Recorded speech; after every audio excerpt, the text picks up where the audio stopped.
El espejo roto, un podcast donde las palabras rompen esquemas, los libros abren mundos y las historias nunca terminan donde crees. Bienvenido a una conversación distinta sobre literatura. Esto es El espejo roto.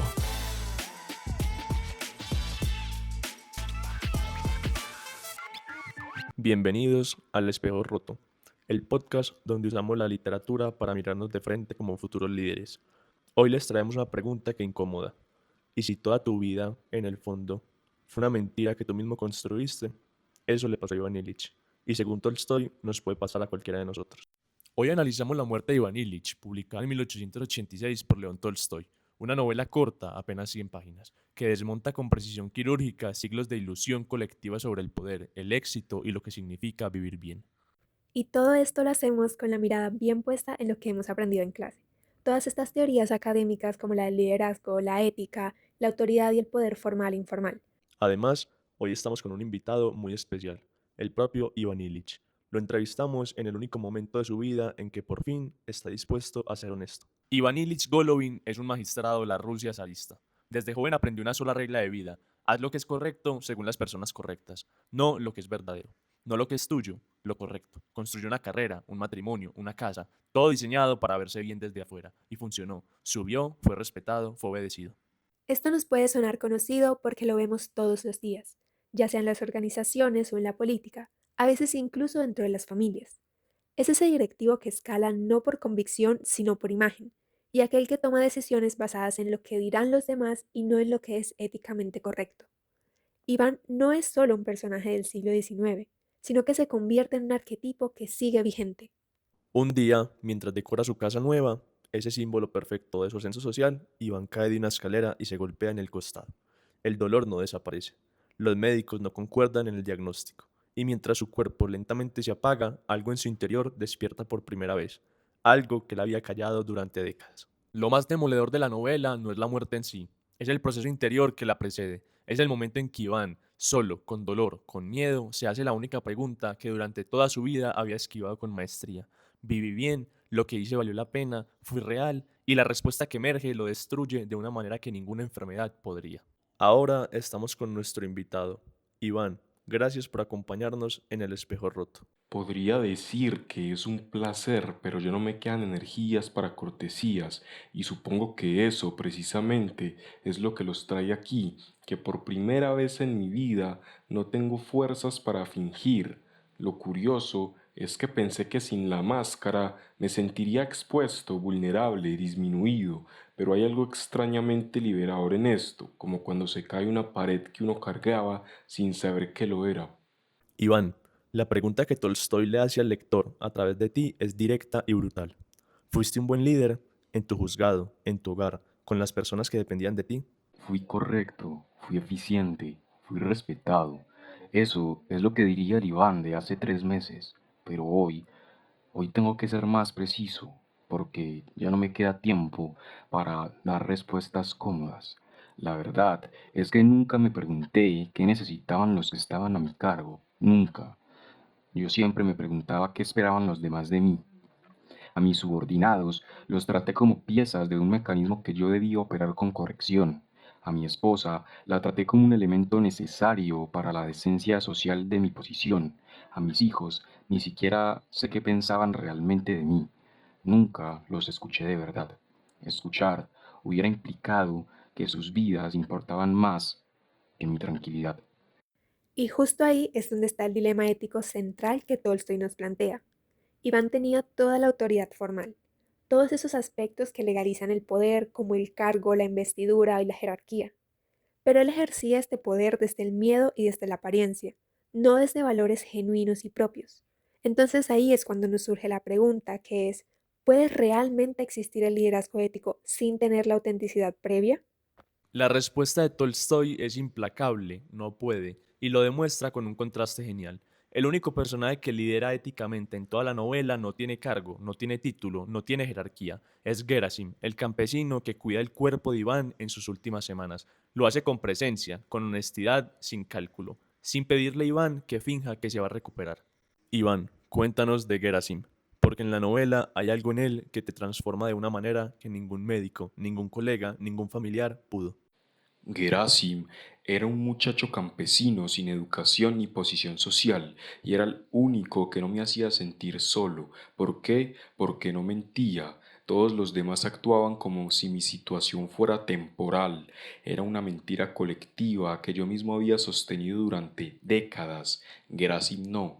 Él simplemente estaba ahí, me sostenía las piernas durante horas sin quejarse y cuando yo me disculpaba me decía: todos vamos a morir algún día, Señor, no es ningún problema. Una respuesta tan sencilla que me pareció escandalosa y después entendí que era la primera respuesta verdadera que alguien me daba. En ese momento comprendí que yo había construido toda mi vida sobre el principio contrario, evitar las verdades incómodas a cualquier costo, y ese principio que creí que me protegía, en realidad me había aislado completamente. Movámonos ahora hacia los marcos teóricos porque la historia de Iván los ilumina a todos con una claridad que es muy poco habitual.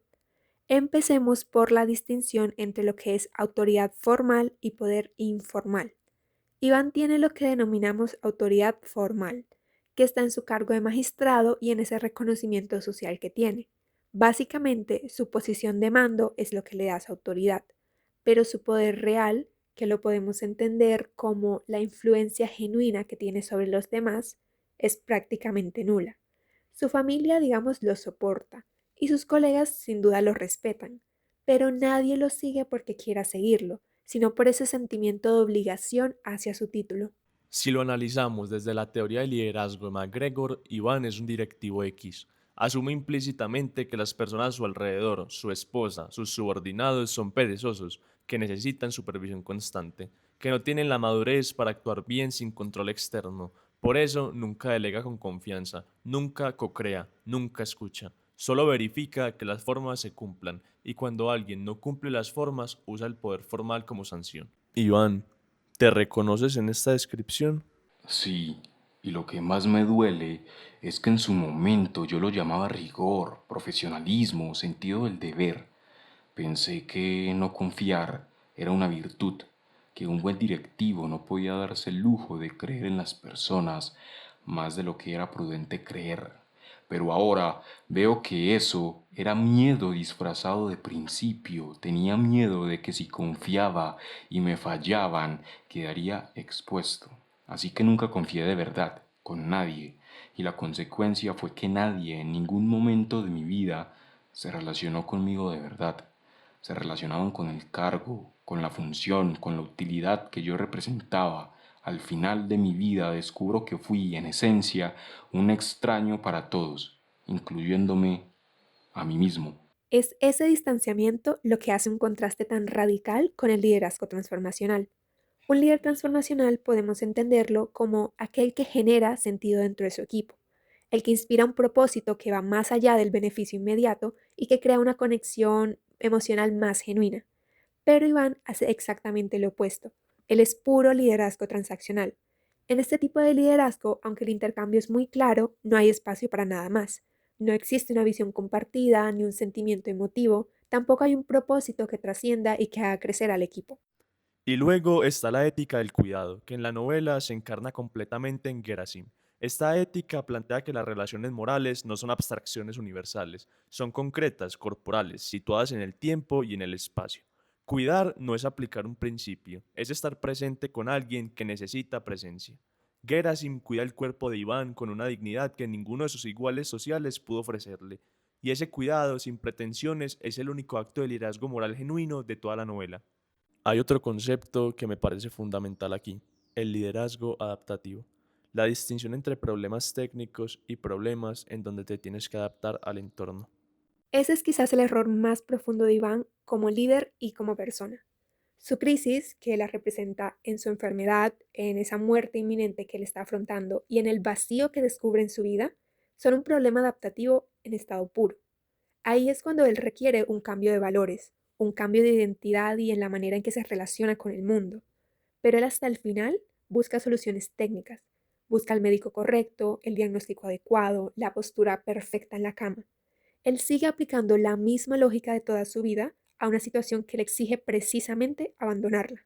Lo más perturbador es que yo sabía que los médicos no iban a resolverlo, pero no podía dejar de buscar la solución técnica porque era lo único que yo sabía hacer. Toda mi vida había sido una secuencia de problemas técnicos: el examen correcto, el cargo correcto, la casa correcta.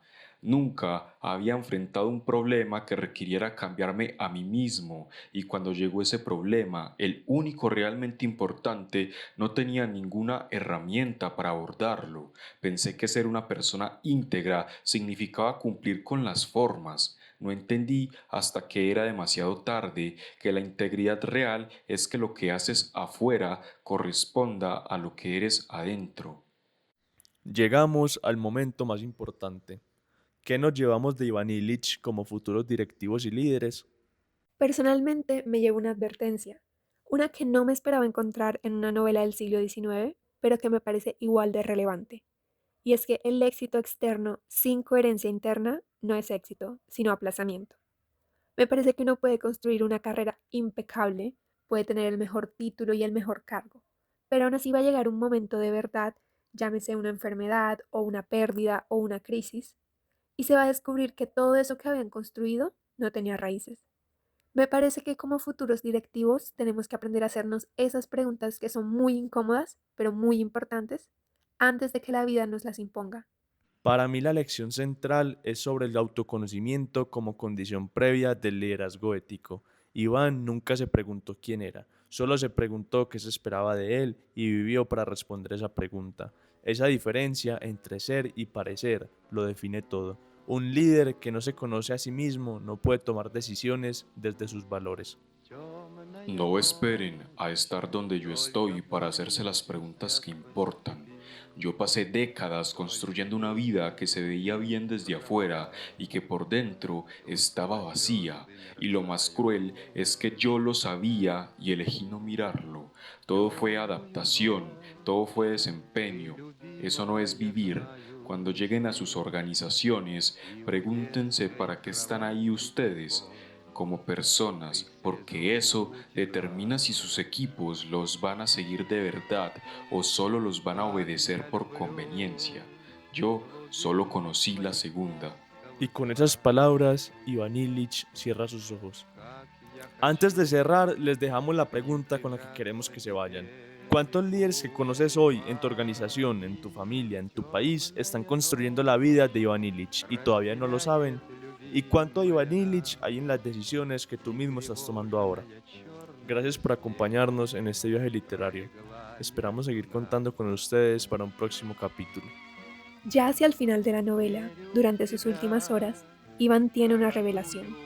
En lugar del miedo a la muerte, él siente compasión por los que quedan, por su esposa y por su hijo.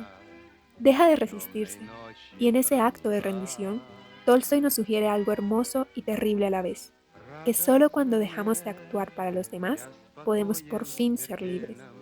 Que el liderazgo más auténtico empieza en ese mismo lugar, en dejar de actuar. Recuerden que les hablaron Manuel Jaramillo, Claudia Daguer y Felipe Múnera, estudiantes de Administración de Negocios de la Universidad EAFIT. Gracias por escuchar.